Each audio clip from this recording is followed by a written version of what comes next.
3 নম্বর geographical isolation, 4 নম্বর distinctive culture, আর 5 নম্বর হয়েছে backwardness.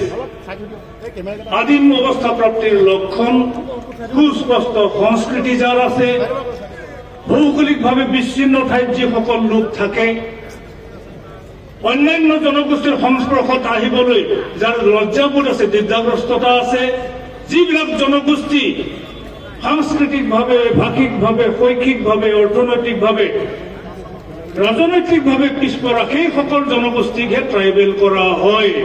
এইটো হৈছে ভাৰত চৰকাৰৰ লকুৰ কমিটিয়ে ৰিকমেণ্ড কৰা ৰিকমেণ্ডেশ্যন। গতিকে ৰিকমেণ্ডেশ্যনটো ভাৰত চৰকাৰে ফলো কৰিবই লাগিব। আমি কিয় বিৰোধিতা কৰিছো?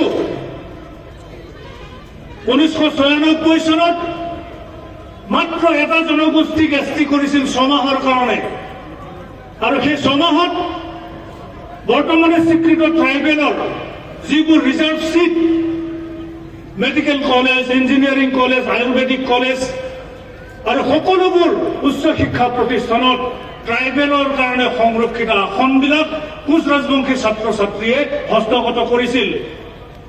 আনকি মাজুলী যি ৰিজাৰ্ভ চিট ট্ৰাইবেলৰ, তাৰ পৰা MLA জিকি আহিবলৈ সক্ষম হৈছিল।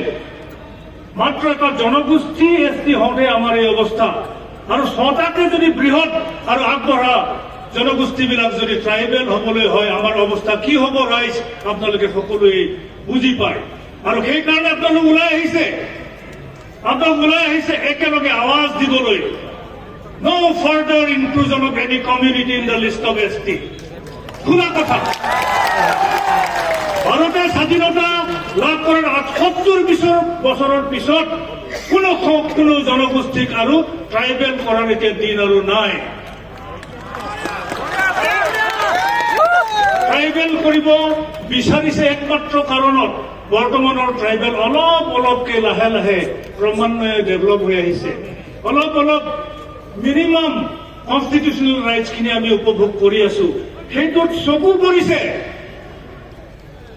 চকু চৰহাবিলাকৰ চকু পৰিছে যে ট্ৰাইবেল বহুত ওপৰলৈ গ'ল, গতিকে সিহঁতক আকৌ নমাই আনিব লাগে। এইটোৱেই কাণচাজি আমাক পুনৰ ধ্বংস কৰিবলৈ, আমাক পুনৰ বঞ্চিত কৰাৰে এটা ষড়যন্ত্ৰ। ইয়াৰ বাদে এইটো একো নহয়। গতিকে এই ষড়যন্ত্ৰক আমি মষিমূৰ কৰিব পাৰিব লাগিব, আৰু ডেফিনেটলি আপোনালোকে যদি সহযোগ কৰে আমি চিচিটোৱে ইয়াক প্ৰতিহত কৰিহে ক্ষান্ত হব। মই দীঘলীয়া কথা নকওঁ। আজিৰ সময়ত মই মাত্ৰ বসন্ত গগৈ ডাঙৰীয়াক ধন্যবাদ দিব বিচাৰিছো, আটাচুৰ সভাপতি ডাঙৰীয়াক। এইকাৰণে তেখেতক মই ধন্যবাদ জনাম যে তেওঁ আমাক প্ৰমাণ কৰি দিলে যে আহোমসকল বেলেগ, বৰ্তমানৰ ট্ৰাইবেলসকল বেলেগ। আহোমসকলৰ লগত আমি সমানে সহাৱস্থান কৰিব নোৱাৰো, কাৰণ তেওঁলোকৰ কথা বতৰাই বেলেগ, তেওঁলোকৰ চৰিত্ৰ বেলেগ, তেওঁলোক হৈছে আগবঢ়া, আমি বোৰ পিছপৰা। ইয়াৰ উদাহৰণটো আমি ক'ত পালো? শিৱসাগৰ জিলাত জিলা পৰিষদৰ সভানেত্ৰীত যেতিয়া মিচিং মহিলা এগৰাকী অধিষ্ঠিত হ'ল, লটাৰীৰ যোগেদি, ৰোটেশনৰ যোগেদি, ৰিজাৰ্ভেশ্যন পলিচিৰ যোগেদি মিচিং জনজাতি মহিলা এগৰাকী যেতিয়াই জিলা পৰিষদৰ সভানেত্ৰী হ'ল, আটাচুৱে কি কৰিলে? ইয়াৰ প্ৰতিবাদত শিৱসাগৰ স্তব্ধ কৰি পেলালে। আৰু এইকাৰণে আজি মই আটাচুক ধন্যবাদ জনাইছো। আপোনালোকে আমাক বুজাই দিলে আমি কোন আৰু আপোনালোক কোন। আপোনালোকে বুজাই দিলে, তাৰ কাৰণে মই তেখেতক ধন্যবাদ জনাইছো। বাকী যিবিলাক সংগঠনৰ নেতাই আমাক সমালোচনা কৰিছে, কুকুৰে কাঁইট নোখোৱা গালি পাৰিছে, সেয়া মই আশীৰ্বাদ বুলি ধৰি লৈছো। সেয়া চিচিটোৱাৰ কাৰণে আশীৰ্বাদ, ট্ৰাইবেল সংঘৰ কাৰণে আশীৰ্বাদ। আপোনালোকে আহি এই মনোসমাৱেশ সফল কৰি তোলাৰ বাবে মই পুনৰবাৰ আপোনালোকক কোটি কোটি প্ৰণাম জনাই মোৰ বক্তব্য সামৰিছো। ধন্যবাদ।